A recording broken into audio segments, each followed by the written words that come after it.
Hi, my name is Tim Hewer. I'm a developer evangelist with Microsoft, and this screencast is going to talk about creating user controls in Silverlight version 1.0. On your screen here now we're looking at the Silverlight Airlines application, which just to set a benchmark of what user controls are. If you're familiar with this application, it's where you can direct a flight plan and select some dates and then see some options down here. The source code for this example is available at silverlight.net, and you'll notice that makes extensive use of user controls, this map being a user control, the calendar object being a user control, and then the itinerary object down below being a user control. This is perhaps a more advanced example of user controls, and what we'll attempt to do today is take a look at creating a simple user control, a button that can be reused in Silverlight 1.0 applications. So let's go ahead and start doing that. We're going to go ahead and create a new project here. Choose New Project. I'm going to use the JavaScript project because we're going to use version 1.0 of Silverlight, and we'll call this the Glass Button Control. Go ahead and say OK, and we'll get a project created for us. Now let's go ahead and create a new item within this project. So let's say Add New Item, and we will call it Glass Button, and this is going to be our control. So you can see that we really have nothing here. Now I happen to have already created the XAML to save some time, so let me just paste that in, but I'll walk through that exact XAML right here. So you can see that basically what we have is we have this button. Our root object is a canvas we've called glass button, and we have various objects within here. The most important one for us is going to be this glass button text here. We also have a couple animations here that we'll be using, and we've just put those storyboards within the XAML, and we'll be programming against them. So now that we have our actual XAML control, we can just go ahead and that's already a part of the project, and we'll just go ahead and keep that in the project.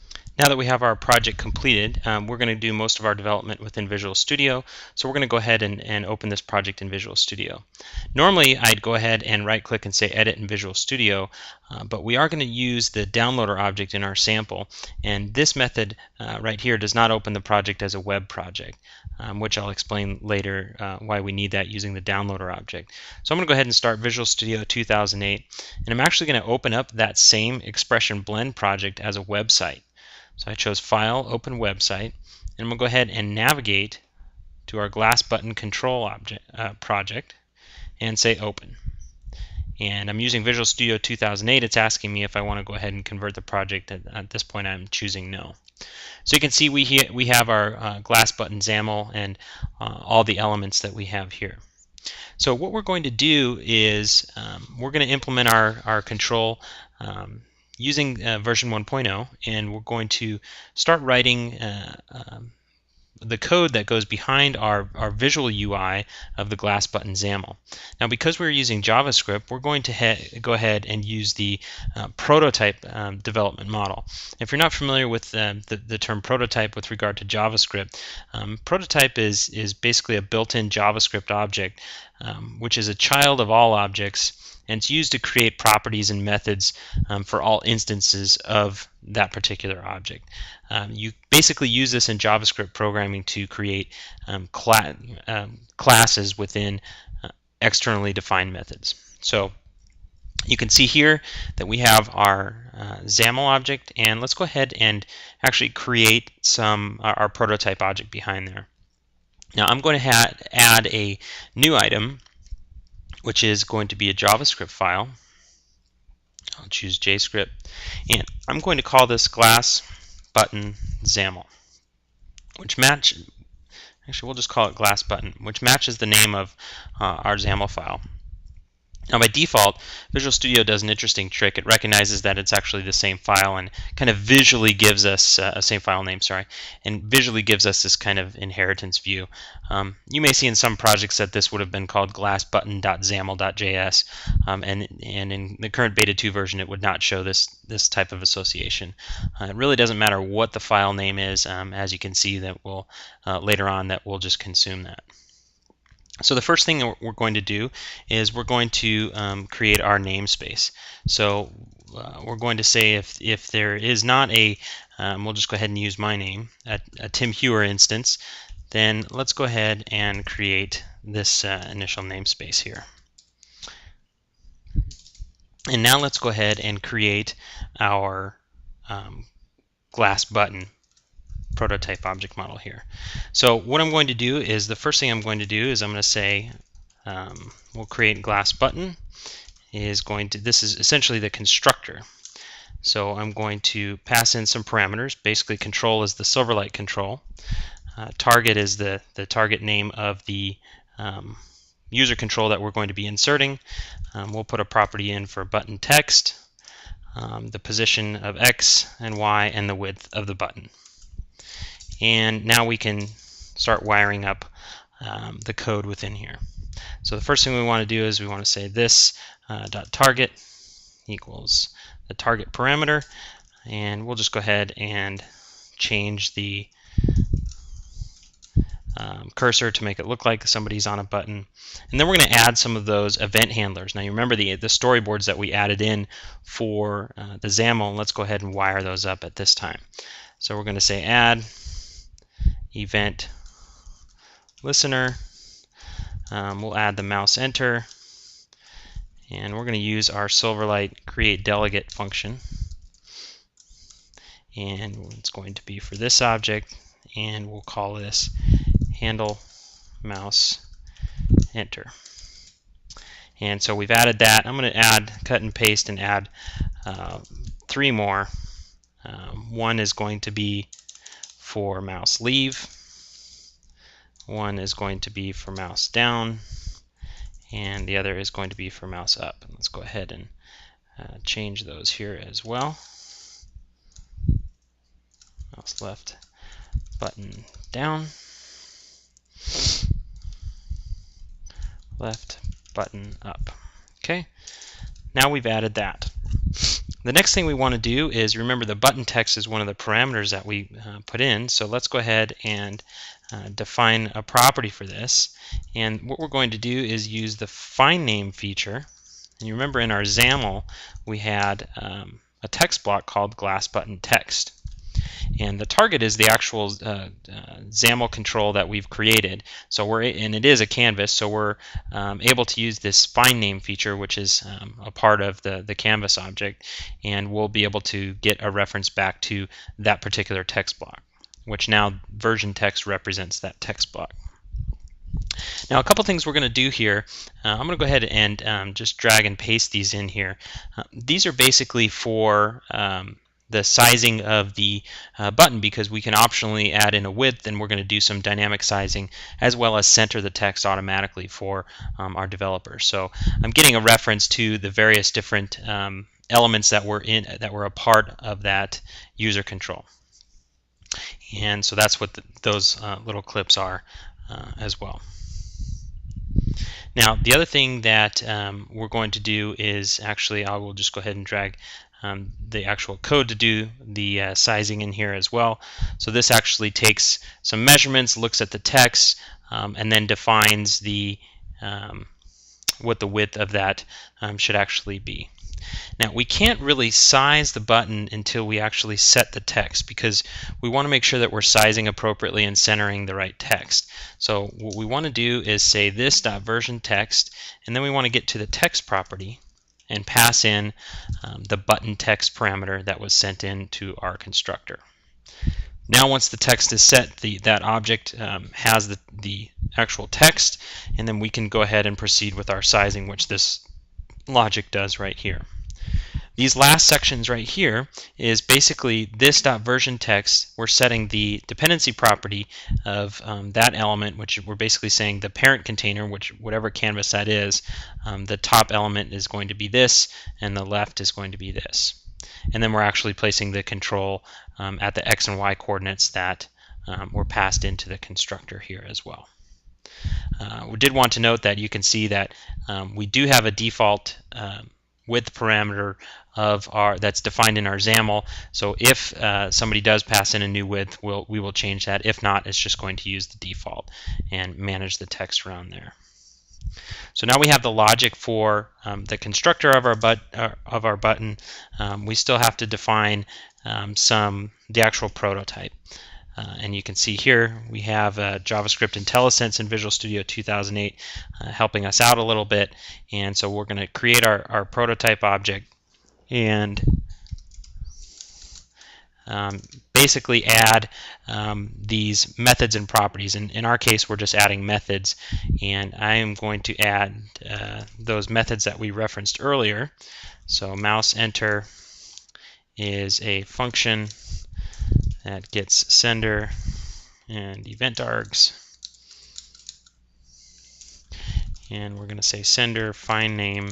We're going to look for that storyboard, and we're going to go ahead and begin that storyboard. And we have some other ones here, and again, for the sake of time, I will just go ahead and paste them all in here. I'll just take out that duplicate. So you can see that we have our events that fire each time that we have that. So we have our constructor defined, our namespace defined, as well as our prototype object model. And we can go ahead and we're done with that file now. Now in our test page, we do want to make sure that we include that JavaScript of that file. So I'm going to go ahead and just cut and paste this line and make sure that glassbutton.js is included as a part of our hosted page here as the sample.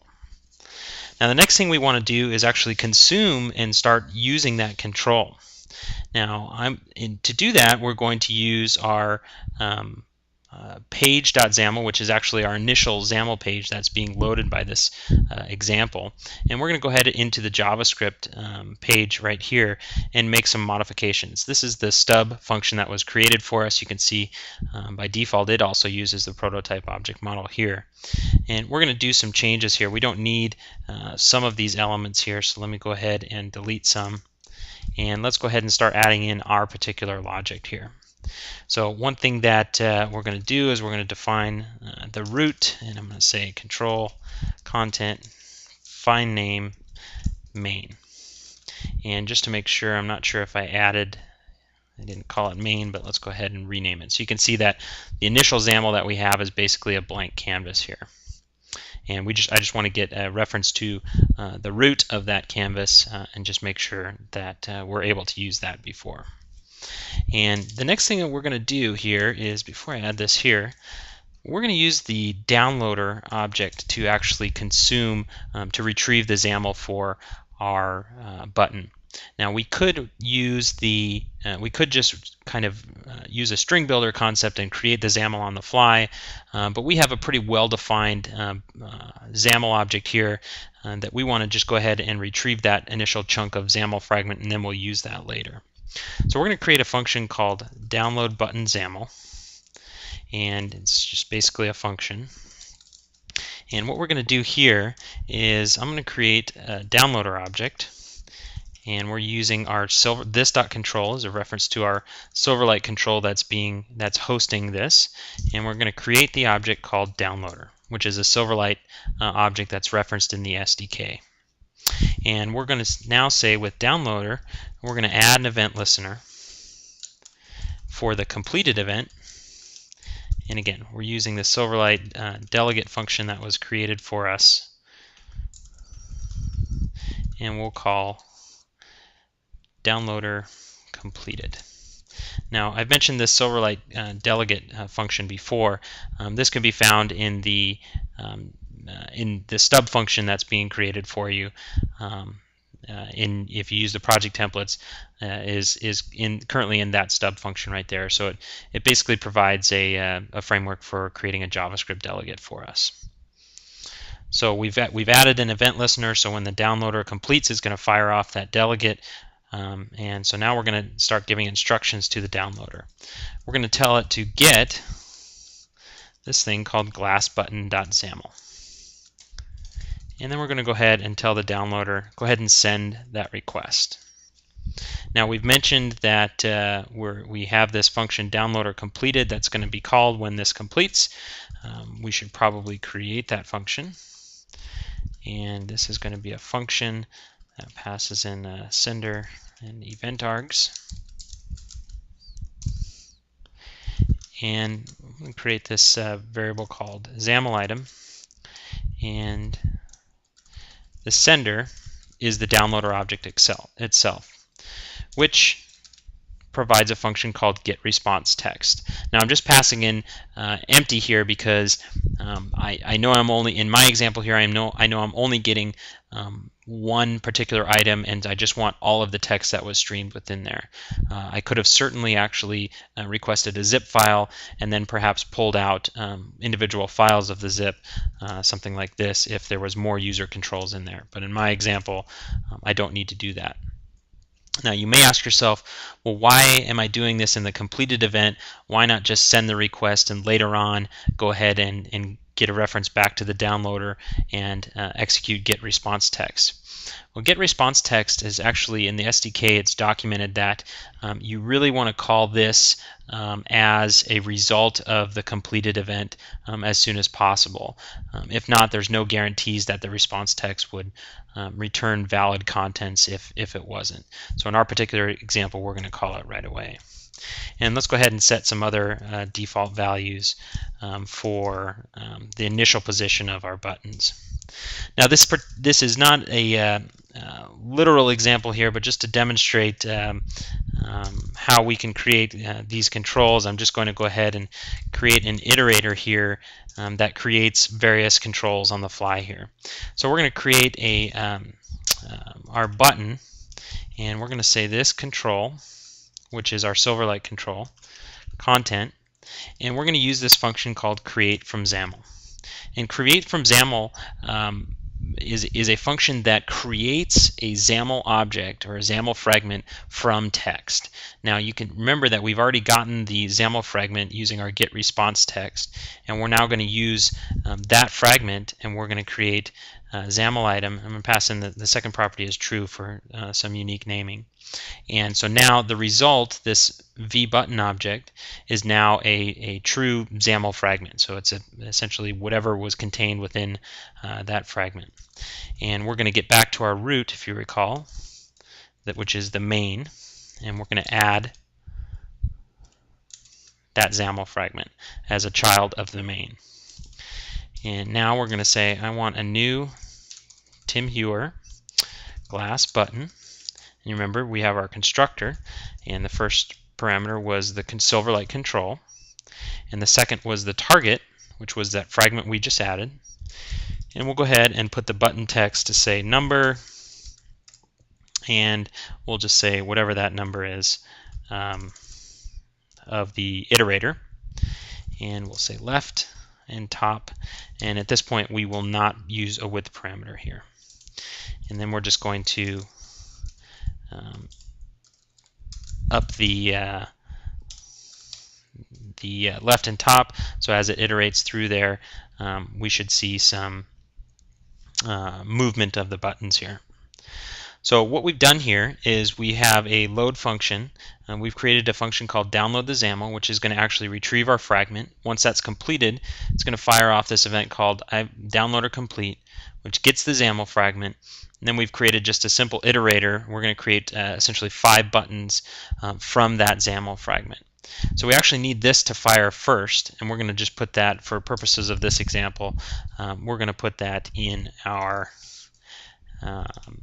load event here. So we're going to say download button XAML, and there we have it. So if all is well and I've spelled everything correctly, we should be able to take a look at our page here. So we have our hosted page where we've included our JavaScript page. We have our default create Silverlight, which is going to trigger page.xaml, which has a load function that's going to start triggering this event. So let's go ahead and say set this as start page, and we'll go ahead and control F5. And we can see that our 5 buttons were created and just kind of enumerated there. So you can see that as we hover over each button, we get our mouse over event, and as we leave, we get our mouse leave event. Here's our down kind of effect, and the up effect brings it back. And we could go ahead and actually change the background color to be blue, just to kind of demonstrate the features here. You can kind of see the transparency. Actually, blue is pretty horrible. Let's just choose gray. You can kind of see a little bit of an effect there. So obviously you wouldn't iterate through this, or maybe you would, but just as another example, we could, and to demonstrate our width property, let's go ahead and create a new button here.